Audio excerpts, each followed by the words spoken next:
नहीं वो हिंदी ठीक है, तो शुरू करेंगे। 3D नया यूनिट है हमारे इस साल के कोर्स का, और लास्ट चीज़ हमारे लिए जो करना है हमको। हाँ जी बेटा, कंटिन्यूस आता है क्या? नहीं ना, कंटिन्यूटी क्यों चैप्टर वाइज यूनिट वाइज हमारे लिए आखिरी यूनिट है, ये खत्म करेंगे, चैप्टर खत्म होगा, रिवीजन शुरू कर देंगे साथ में।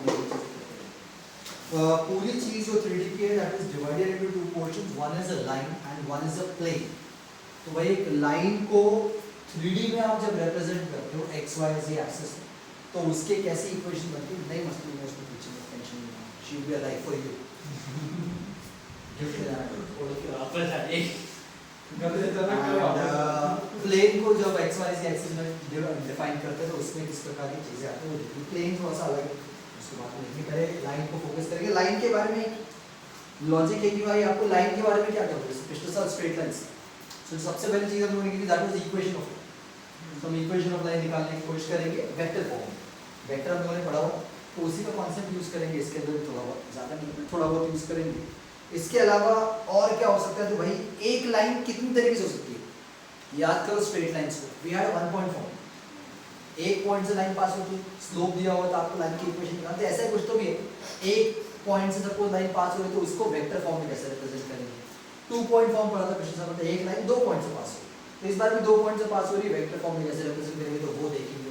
अब इसके अलावा angle between the two line पिछले साल था हम लोग, इस साल वो वेक्टर फॉर्म में कटवा दिया। ऐसा आप लोगों ने मुझे कहाँ पे काट के दिया होगा कि कोर्स में हटा दिया गया, तो ठीक है, मेरे को भरोसा नहीं है तेरे पे, मेरे को मेरे पे भरोसा है, ठीक है। तो हाँ, angle between the lines vector form में नहीं करेंगे हम लोग। इसके अलावा 2 लाइंस है तो उनके बीच में डिस्टेंस निकालना, वो हो सकता है। अब ये डिस्टेंस 2 टाइप के निकलेंगे। 2 लाइंस या तो भाई पैरेलल होगी आपस में, या तो नहीं होगी आपस में। अगर पैरेलल होगी तो उनके बीच में डिस्टेंस कैसे निकलेगा? नहीं होगी, जिनको स्क्यू लाइंस कहा जाता है, तो उनके बीच में डिस्टेंस कैसे निकलेगा? तो ये 4 चीजें पढ़नी है लाइन के अंदर।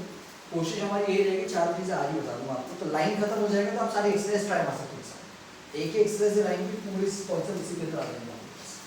तो सबसे पहली चीज है that is going to be an equation of a line. इसको समझने की कोशिश करेंगे। भाई फर्स्ट एक्सरसाइज में नहीं कर रहा हूँ, इसका क्योंकि पूरा वेक्टर का बेस्ड है। डायरेक्शन कोसाइन, डायरेक्शन रेशियोज आपको बता चुका हूं ऑलरेडी मैं पहले, उसी का कॉन्सेप्ट इसलिए मैं नहीं कर रहा हूँ। नहीं समझ में आया तो वेक्टर का देख लेना, समझ में आ जाएगा थोड़ा। मैं डायरेक्टली लाइन की बात करूंगा। यार सपोज एक कार्टेशियन प्लेन है मेरे पास,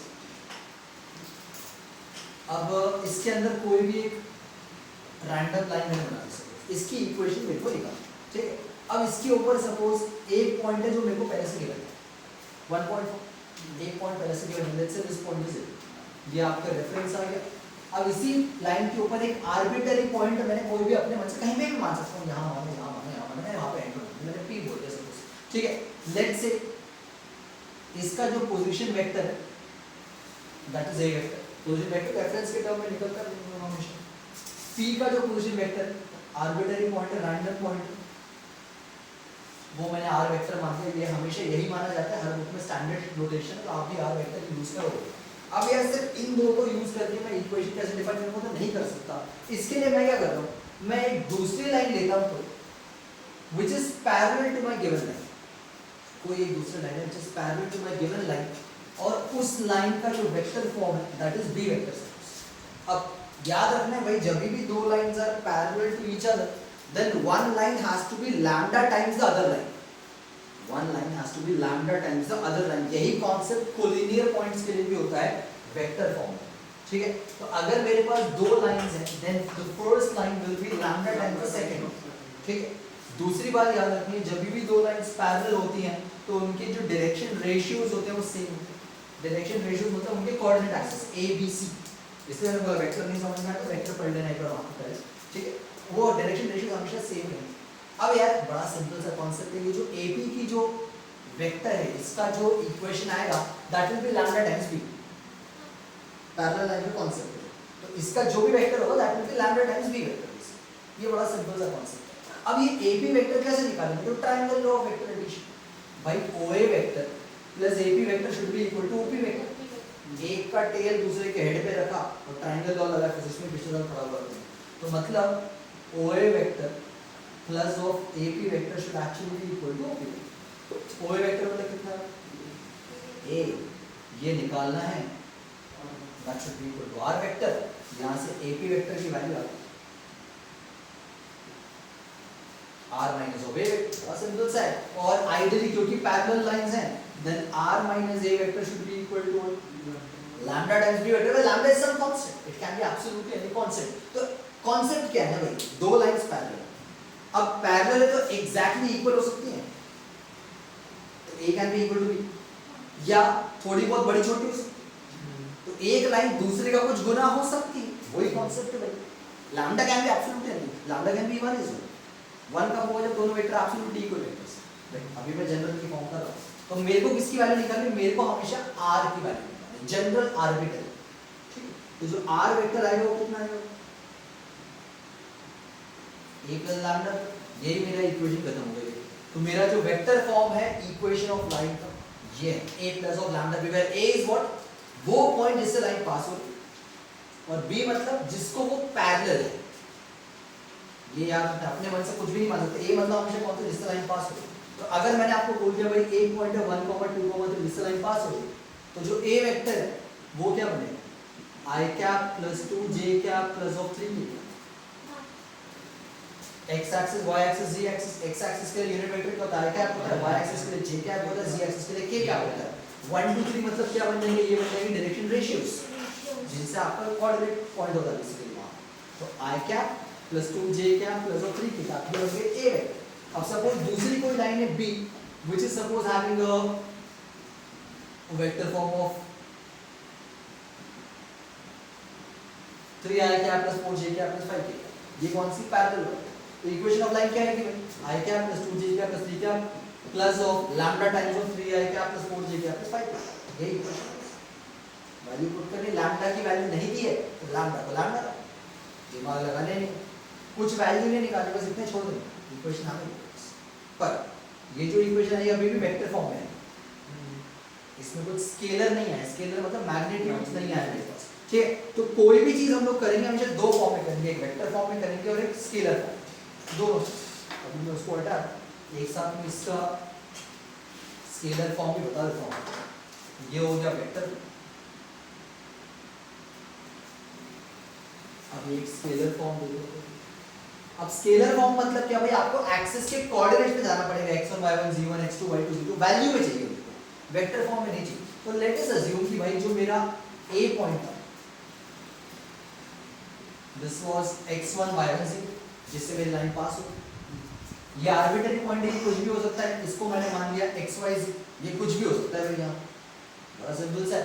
और जो b वेक्टर है उसको मैं ये मान लेता हूँ, a i cap plus b j cap plus c k cap, where a b and c are the direction ratios, a b c से वो लाइन पास हो, तो मेरे डायरेक्शन रेशियोस बन गए।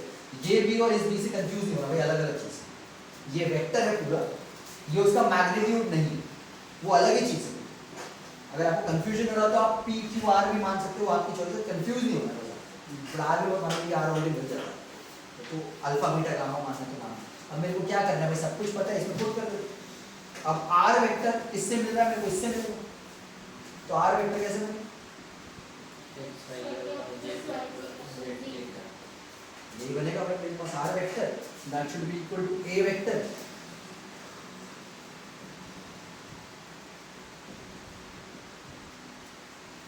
Plus of lambda times of a plus b j plus c। अब भाई देखो दो वेक्टर्स है, यहाँ पे भी पूरा वेक्टर है, ये भी ऐड करके पूरा वेक्टर आया, और दो वेक्टर्स कब इक्वल होते हैं, जब करस्पॉन्डिंग पार्ट्स इक्वल होते हैं। तो पहले तो यहाँ पे सब कुछ i j और k के टर्म में कर, एक स्टेप और बढ़ा,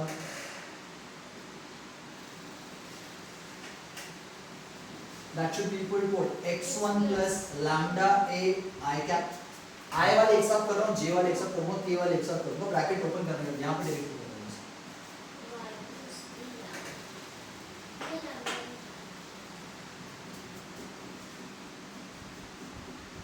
ऐसे आएगा। अब ये क्योंकि दोनों वेक्टर्स इक्वल है, तो यहाँ का i वाला यहाँ के i वाले के इक्वल होना चाहिए, यहाँ का j वाला वहाँ के j के इक्वल होना चाहिए, k वाला k के इक्वल होना चाहिए। तो i का कोएफिशिएंट क्या है, x है, that should be equal to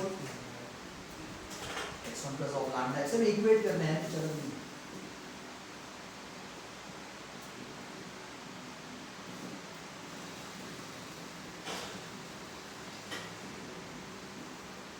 ये आ गया। अब यहाँ से भाई मैं लैम्डा की वैल्यू निकाल रहा हूँ।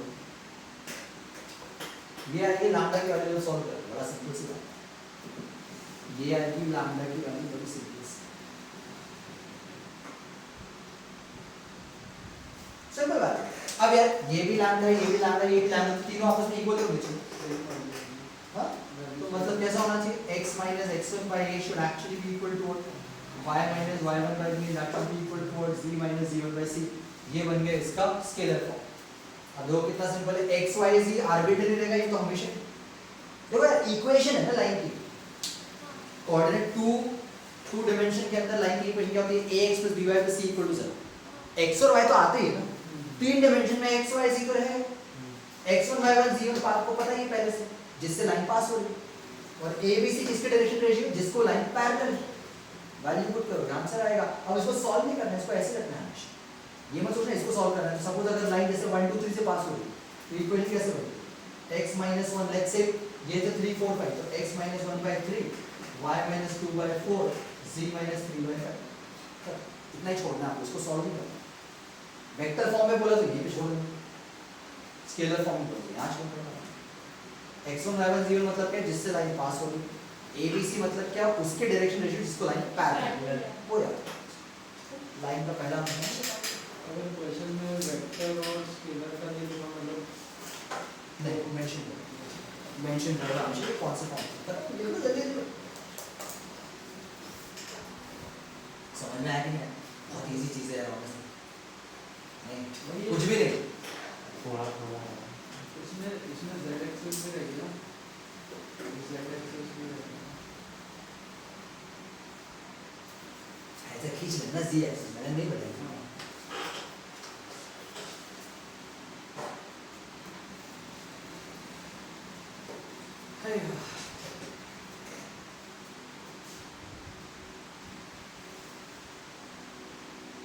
समझ गया ना फूल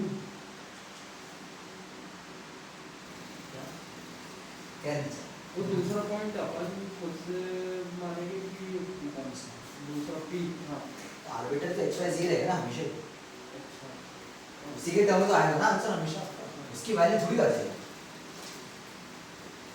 एक तो पिक्चर ले लीजिए, अब ये जो ये मेरा बता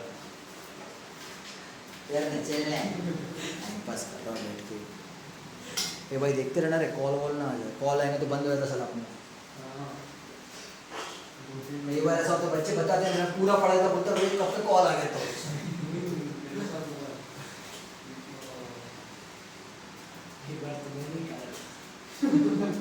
मूवी देख रहा था बेचारा, कॉल आ गया, डिस्टर्ब हो गया फिर। नहीं मूवी में नहीं, आपका लेक्चर देख रहा हूं। अच्छा मेरा लेक्चर देखा, विश्वास क्यों नहीं होता?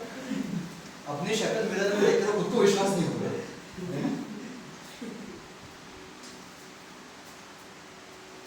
मेरी इसमें भाई कुछ अभी प्री मॉडल करके कुछ नहीं, कॉलेज का चालू है।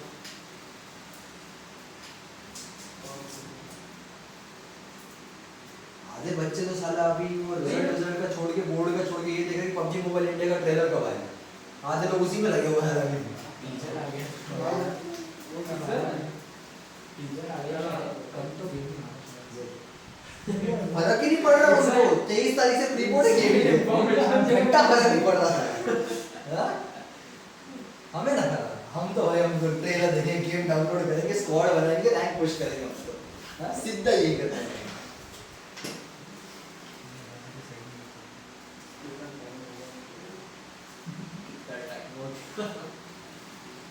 तू भी खेलते क्या? सीरियसली पूछ। यार